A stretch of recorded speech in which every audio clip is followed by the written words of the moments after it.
All right, and greetings everybody.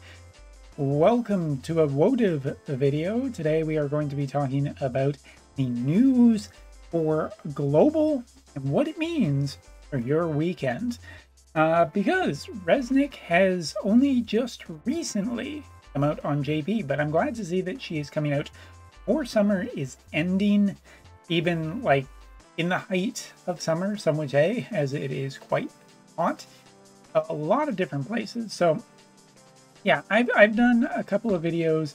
I didn't do a follow-up video yet, or talking about like team building at this point, because you know it's still settling on JP. There's a little bit of argument about how good this new character is, so blah blah blah.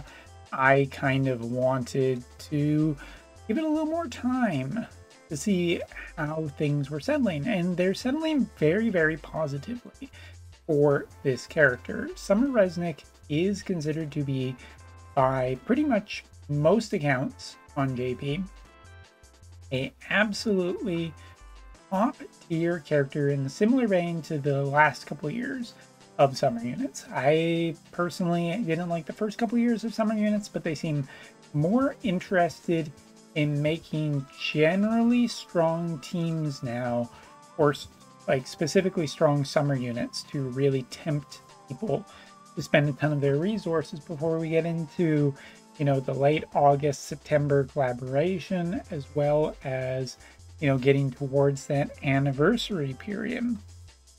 So yeah, Resnick is coming to global, and I would not expect too many changes or buffs to her because she's already insanely good. Her vision card I've already talked about, agility up, elemental chain resistance, essentially really good if you want any kind of a speed card, and you do usually, because speed cards are in fact very, very good.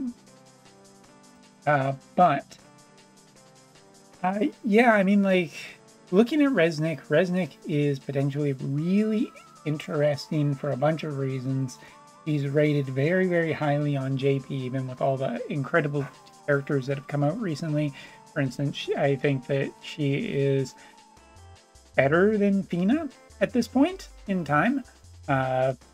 And in comparison to Lucielle, or Charles 2, as I like to call her, I think she's better than that as well. Now, that might disappoint some people that were thinking like, oh, I'm gonna go in on Fina or whatever. Fina is essentially better on light and dark base teams, and as for Lucielle, Lucielle can kind of mess up some other teams if, you know, she gets disable down. Like, even in some of the videos I saw this week of Resnick summer version, it was apparent that Lucielle could still, you know, if she disabled the opponent team, then it was kind of over still, but that's nothing new. So let's cover why exactly this unit is so strong very, very quickly, which is a fire elemental healer that can help survivability of, you know, allies. Not just fire element, but fire element is definitely one of the footholds that she will hold for a while. She's the best healer I think that Fire's ever had, which is quite a strong recommendation on its own. But in addition to that, a wide range of recovery methods, including a Suniga, which is a very nice thing to have just for canceling out a bunch of the nasty status effects that certain party compositions have been depending on for months now.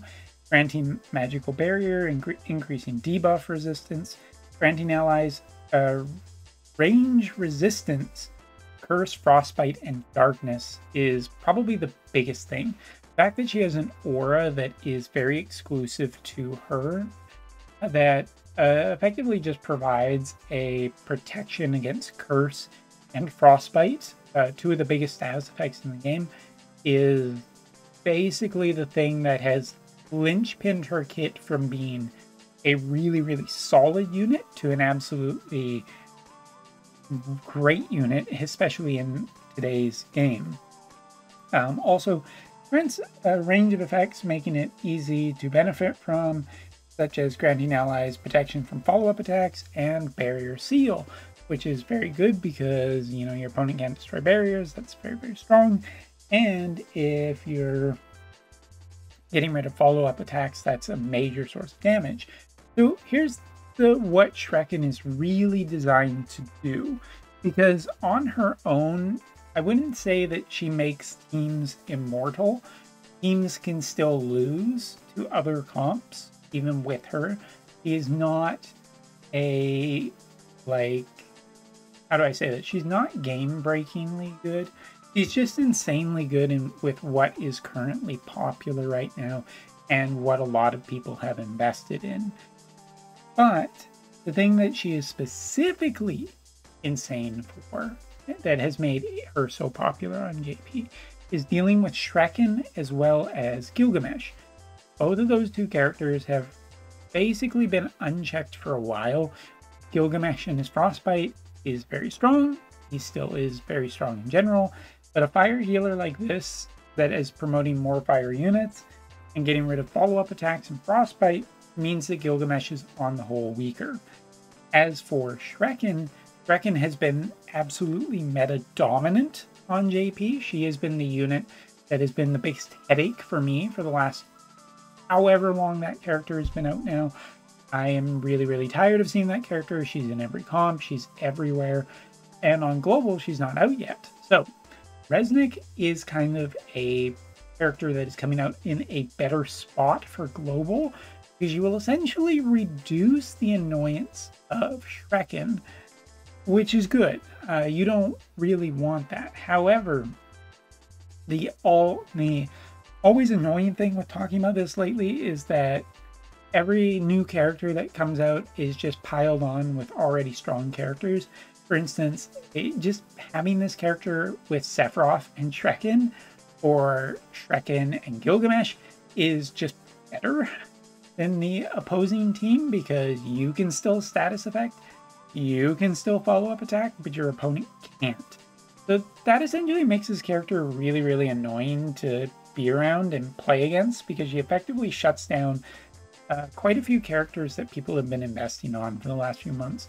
I mean, it is essentially a recommendation for a strong character, but given how the last few, well, what, 5 months now, ever since Ashen Mont and Spring June showed up, there's been an incredibly strong character every single week of a different variety, but still changing and shaping the meta, which, you know, on some front is great because there's potentially always something new, right? But if you can't keep up like most players, it is essentially frustrating. This is a limited time character that, you know, is as good as the meta that she is currently in, because she is functionally on the same level in terms of healing as Vina, because Vina has better range and can do just some more like healing based range things, as well as some damage things that are generally pretty nice. Resnick here is kind of a specific answer to the characters that do come out. And if the characters over the next few months are, you know, different from what this character is answering, as amazing as her aura is, it could just kind of fade in terms of its usefulness very quickly. If, for instance, confusion pops up, if a new status effect pops up, like zombie or something like that, then this character could just potentially, you know, slide into absolute obscurity. That's the coin flip with this character, and I think that's really the point of saying that, like, JP, he's such a whale answer to whale problems, and for global, you just don't have those problems yet, so it's kind of a risk-reward thing. If you haven't invested on the previous healers, this might be a good one. I still think that she's incredibly strong and has a lot of aspects to her that are very valuable. It's just that if the game direction shifts and new DPSs come out that are just completely circumvent this character, like a water character that's all physical, that deals a ton of damage and cancels auras, then whatever, this character would be gone very, very quickly. But yeah, Up to you whether you really want to invest. Personally, I have not invested because I am absolutely tired of the treadmill that JP has been subjected to ever since, you know, Ashen Mont. After Sephiroth, I was pretty tapped out on resources. After Fina, I was super worn down. And now I'm just kind of not interested in going on it anymore. But let's take a look. And yes, that's a great look. I kind of want to show this off. So Peachin has been testing a bunch of different compositions with this character. As you can see, like I said, basically they are just putting whatever strong character and basically relying on the idea that you can status effect and your opponent can't. But it is really, really strong. If you take a look at this comp, which is Summer Glassy, Gilgamesh, and Sephiroth, which is a tier 1 comp any day of the week. Like this right here is a like 3-0 ending kind of thing where the other team is basically almost entirely full and his status affect the opponent, and there's very little you can do in terms of like going up against this as a guild. This would be insanely one-sided. Taking a look here, this is light and dark with Luciel. You know, just scrimmaging ahead to the end. As you can see, the result is pretty much the same, and that's kind of the story here. Just how strong and good this thing is, that you can do certain things and your opponent just can't. But again, I do think it is cautionary always with these characters about how obscure they can become and kind of have become. That is the reputation that we are kind of getting this year as stronger and stronger characters come out at a quicker pace and not as many resources or anything like that. It is just essentially keeping whales on treadmill, but everybody else is potentially just too far behind to keep up, myself included.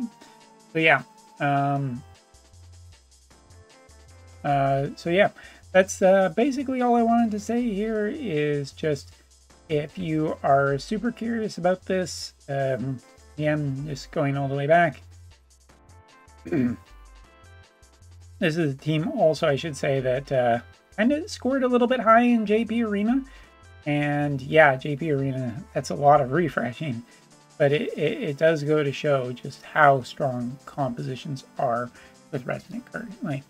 Anyway, so thank you very much for watching. Hopefully you enjoyed this. Hopefully it helped you make a decision about whether or not you want to invest in Resonant. Personally, I'm still out.